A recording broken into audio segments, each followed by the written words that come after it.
सियासत में अक्सर शोर हकीकत पर हावी हो जाता है। आज हम उस शोर से परे हरियाणा की तिगांव विधानसभा सीट की जमीनी सच्चाई को आंकड़ों की रोशनी में देखेंगे।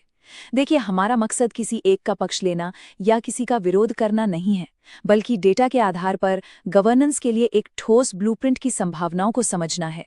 ये एक केस स्टडी है, सिस्टम को समझने की एक कोशिश। इस पूरे विश्लेषण को हमने 6 हिस्सों में बांटा है। सबसे पहले हम तिगांव की मिट्टी, वहां के लोग और उनकी समस्याओं को महसूस करेंगे। फिर चुनावी आंकड़े जो कहानी बता रहे हैं उसे सुनेंगे। इसके बाद हम उस सियासी बदलाव की नब्ज पकड़ेंगे जिसने ये नतीजे दिए। फिर मौजूदा ताकत और खतरों का एक ईमानदार नक्शा खींचेंगे। इसके बाद वापसी के लिए एक चौतरफा, एक चतुर्मुख सिद्धांत पेश करेंगे और आखिर में उस सिद्धांत को हकीकत में बदलने के लिए 90 दिनों का एक एक्शन प्लान देखेंगे।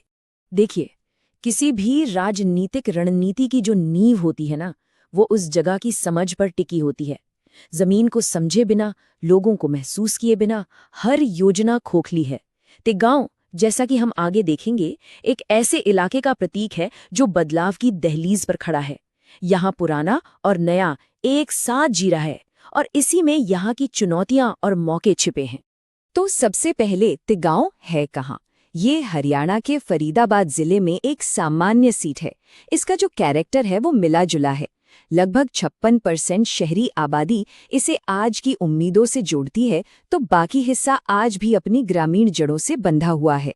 और यही शहरी ग्रामीण संगम यहाँ के सामाजिक ताने बाने को काफी पेचीदा बनाता है। गुज्जर और यादव जैसे समुदायों की यहाँ गहरी पकड़ है, जो स्वाभाविक तौर पर यहाँ की पॉलिटिक्स को दिशा देती है। अब जरा इस नंबर पे गौर कीजिए। 2019 से 2024 के बीच वोटरों की तादाद 70,000 से ज्यादा बढ़ गई। ये सिर्फ एक बढ़ती आबादी का संकेत नहीं है, नहीं, ये एक बदलते हुए समाज की तस्वीर है। इसका मतलब है कि इस इलाके में नए परिवार बस रहे हैं, युवा वोटर पहली बार अपनी आवाज उठा रहे हैं और लोगों की उम्मीदें वो बदल रही हैं। ये बढ़ता हुआ वोटर बेस किसी भी सियासी दल के लिए एक मौका भी है और एक बहुत बड़ी चुनौती भी। तो इन वोटरों की असल चिंताएं हैं क्या? जमीन पर उतरने पर 4 मुद्दे बार बार सामने आते हैं। पहला, हवा में प्रदूषण, जो अब सिर्फ एक पर्यावरण का मुद्दा नहीं रहा, बल्कि एक पब्लिक हेल्थ इमरजेंसी बन चुका है। दूसरा, बेरोजगारी, जो नौजवानों के भविष्य पर सवालिया निशान लगाती है। तीसरा, तेजी से बढ़ते शहरीकरण की वजह से इंफ्रास्ट्रक्चर पर भारी दबाव। और चौथा, पानी और बिजली जैसी बुनियादी जरूरतों का कभी आना कभी जाना। ये वो रोज की लड़ाइयां हैं जो यहाँ के लोगों की जिंदगी और उनका वोट दोनों तय करती हैं। ये नंबर 309 सिर्फ एक आंकड़ा नहीं है, ये बहुत खराब हवा में सांस लेने की मजबूरी है। ये बच्चों के फेफड़ों में, बुजुर्गों की सांसों में घुलता जहर है। जब शासन लोगों को साफ हवा जैसी बुनियादी जरूरत नहीं दे पाता, तो यकीन में कमी आना स्वाभाविक है। और यहीं पर संवैधानिक मूल्यों की बात आती है। हर नागरिक को सम्मान के साथ जीने का हक है और इसमें एक स्वस्थ जीवन का अधिकार सबसे ऊपर है। सार्वजनिक संवाद की जिम्मेदारी भी यही है कि हम इन मुद्दों पर तथ्यों के साथ बात करें, तभी जवाबदेही तय हो सकती है। चलिए, अब इन जमीनी हकीकतों का अक्स चुनावी आंकड़ों में देखते हैं, क्योंकि हर एक वोट अपने पीछे एक उम्मीद, एक गुस्सा या एक मजबूरी की कहानी कहता है। और जब लाखों वोट एक साथ मिलते हैं तो नंबर्स उस बड़ी कहानी को हमारे सामने खोल कर रख देते हैं। आइए तिगांव के आंकड़ों की कहानी सुनते हैं। 2024 के लोकसभा चुनाव के नतीजे एक तरफा तस्वीर दिखाते हैं। बीजेपी को 46% से ज्यादा वोट मिले, जबकि कांग्रेस का वोट शेयर लुढ़क कर 11% से भी नीचे चला गया। पहली नजर में ये बीजेपी के लिए एक बड़ी जीत और कांग्रेस के लिए एक करारे हार दिखती है, लेकिन असली कहानी तुलना करने पर सामने आती है। यहाँ जो बात वाकई चौंकाती है वो है 2019 और 2024 की तुलना। वोटिंग परसेंट लगभग बराबर रहा। कांग्रेस का वोट शेयर 37% से सीधे 10% पर आ गिरा, मतलब 27% की भारी गिरावट। लेकिन गौर करने वाली बात यह है कि बीजेपी का वोट शेयर भी 57% से घटकर 46% पर आ गया। फिर भी उनकी जीत का मार्जिन बढ़ गया। अब सवाल यह है कि ऐसा हुआ कैसे? इसका जवाब विपक्ष के बिखराव में छिपा है, जिस पर हम आगे बात करेंगे। ये गिरावट कोई एक रात की घटना नहीं है, ये एक दशक से चल रही कहानी का क्लाइमैक्स है। 2009 में कांग्रेस यहाँ 44% से ज्यादा वोट लेकर एक मजबूत ताकत थी, लेकिन उसके बाद से हर चुनाव में पार्टी का आधार लगातार खिसकता गया। 2024 का नतीजा उस धीमी गति से हो रहे शरण का अंतिम परिणाम था। ये दिखाता है कि जमीन पर पकड़ और लोगों का भरोसा धीरे धीरे खत्म हो रहा था। तो अब हम सवाल के केंद्र में आते हैं, क्या हुआ से क्यों हुआ। हमारा विश्लेषण किसी व्यक्ति या नेता पर केंद्रित नहीं है। हम उन व्यवस्थागत, उन सिस्टमैटिक कारणों को समझेंगे जिन्होंने इस परिणाम को जन्म दिया, क्योंकि राजनीति व्यक्तियों से ज्यादा सिस्टम का खेल है और सिस्टम को समझे बिना कोई भी स्थायी बदलाव नहीं लाया जा सकता। आंकड़ों के विश्लेषण से 3 मुख्य कारण उभर कर सामने आते हैं। पहला, विपक्षी वोटों का बट जाना। दूसरा, सत्ता में होने का फायदा यानी इनकम्बेंसी की ताकत। और तीसरा, जो सबसे अहम है, कांग्रेस के अपने जमीनी संगठन का पूरी तरह से ढह जाना। इन तीनों ने मिलकर 2024 के नतीजों की पटकथा लिखी। पहला कारण सबसे साफ है, वोटों का बंटवारा। जब कांग्रेस के ही एक पूर्व नेता ललित नागर ने निर्दलीय लड़ने का फैसला किया तो उन्होंने असल में सरकार विरोधी वोट को 2 हिस्सों में बांट दिया। जो वोट एकजुट होकर सत्ताधारी दल को चुनौती दे सकते थे वो बिखर गए। इसका सीधा फायदा बीजेपी को मिला, जो कम वोट परसेंट के बावजूद एक बड़े अंतर से जीत गई। ये विपक्ष की रणनीति की एक बड़ी नाकामी को दिखाता है। दूसरा कारण है सत्ता की अपनी ताकत। सत्ताधारी दल होने के नाते बीजेपी के पास एक मजबूत जमीनी नेटवर्क था। सरकारी योजनाओं के लाभार्थी थे और संसाधनों की कोई कमी नहीं थी। उनका संगठन आखिरी दिन तक एक्टिव रहा। एक बिखरे हुए और कमजोर विपक्ष के लिए इस तरह की एक मजबूत और संगठित चुनावी मशीन को टक्कर देना लगभग नामुमकिन हो जाता है। और तीसरा, जो शायद सबसे गहरी समस्या है, वो है जमीनी संगठन का खत्म हो जाना। याद रखिए, चुनाव रैलियों से नहीं, बूथ स्तर पर जीते जाते हैं। वोट शेयर में 27% की गिरावट साफ इशारा करती है कि बूथ मैनेजमेंट सोया हुआ था। आखिरी वोटर तक पहुंचना, उसे घर से निकालकर पोलिंग बूथ तक लाना, जो ये सबसे जरूरी कड़ी होती है, वो टूट चुकी थी। ये एक सिस्टेमिक फेलियर है। तो हमने अब तक समस्या की जड़ों को समझा है। अब भविष्य की ओर देखने से पहले आज का एक ईमानदार मूल्यांकन जरूरी है।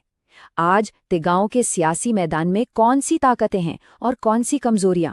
एक साफ और सख्त विश्लेषण ही सही रणनीति का आधार बन सकता है। तस्वीर बिल्कुल साफ है। अगर मौकों की बात करें तो बीजेपी का वोट शेयर भी गिरा है, जो कहीं ना कहीं एंटी इनकम्बेंसी का संकेत है। ललित नागर के तौर पर एक स्थानीय नेता का अपना वोट बैंक है, जो सही रणनीति से वापस आ सकता है। और गठबंधन की संभावनाएं भी मौजूद हैं, लेकिन चुनौतियां कहीं ज्यादा बड़ी हैं। बीजेपी की सत्ता की पकड़ अभी भी मजबूत है। कांग्रेस के पास कोई नया भरोसेमंद चेहरा नहीं है और जैसा हमने देखा, जमीनी संगठन लगभग खत्म है। वापसी का कोई भी रास्ता इन सच्चाइयों को स्वीकार करके ही शुरू होगा। इन चुनौतियों से निपटने के लिए एक अनुशासित और एक मल्टी डायमेंशनल प्लान की जरूरत है। हम इसे चतुर्मुख सिद्धांत कहते हैं। चतुर्मुख यानी 4 मुंह वाला। ये एक ऐसी रणनीति है जो समस्या पर हर दिशा से एक साथ हमला करती है, ताकि कोई भी पहलू कमजोर न रह जाए। ये सिर्फ एक रिएक्शन नहीं, बल्कि रीबिल्डिंग का, पुनर्निर्माण का एक खाका है। इस सिद्धांत के 4 स्तंभ है। पहला, चुनावी मोर्चा, मतलब हर वोटर तक सीधी पहुंच बनाना।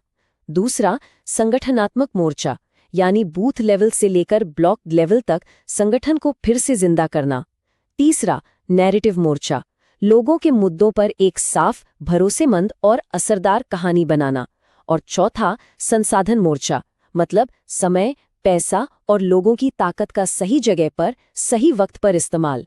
ये चारों मोर्चे जब एक साथ एक ताल में काम करेंगे तभी बदलाव मुमकिन है। अब इस पूरी योजना को जमीन पर उतारने के लिए एक चेहरे की, एक नेता की जरूरत होगी। वो आदर्श उम्मीदवार कैसा हो? सबसे पहले उसका जमीन से, लोगों से गहरा जुड़ाव हो। उसकी छवि साफ सुथरी और ईमानदार हो। उसमें युवा ऊर्जा हो, जो 35 से 50 की उम्र में सबसे ज्यादा होती है। वो पार्टी के प्रति वफादार साबित हो चुका हो। और सबसे जरूरी, उसमें संगठन बनाने और चलाने की काबिलियत हो। यहीं पर भारत के डीपीडीपी फ्रेमवर्क जैसे मूल्य भी अहम हो जाते हैं। एक सच्चा नेता अपने लोगों की निजता और सहमति का सम्मान करता है। वो डेटा का इस्तेमाल लोगों की सेवा के लिए करता है, उनका फायदा उठाने के लिए नहीं। विश्वास, ऊर्जा और स्थानीय विश्वसनीयता, यही जीत का मंत्र है। ठीक है, अब इस पूरी रणनीति को एक ठोस, टाइम बाउंड एक्शन प्लान में बदलते हैं, क्योंकि बिना एक्शन प्लान के हर रणनीति सिर्फ कागज पर रह जाती है।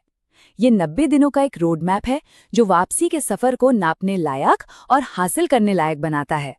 ये शासन तक पहुंचने की एक सीढ़ी है जिसका हर एक कदम पहले से तय है। इस 90 दिन के प्लान के 3 साफ चरण हैं। पहले 20 दिन D90 से D70 नींव डालने के लिए हैं।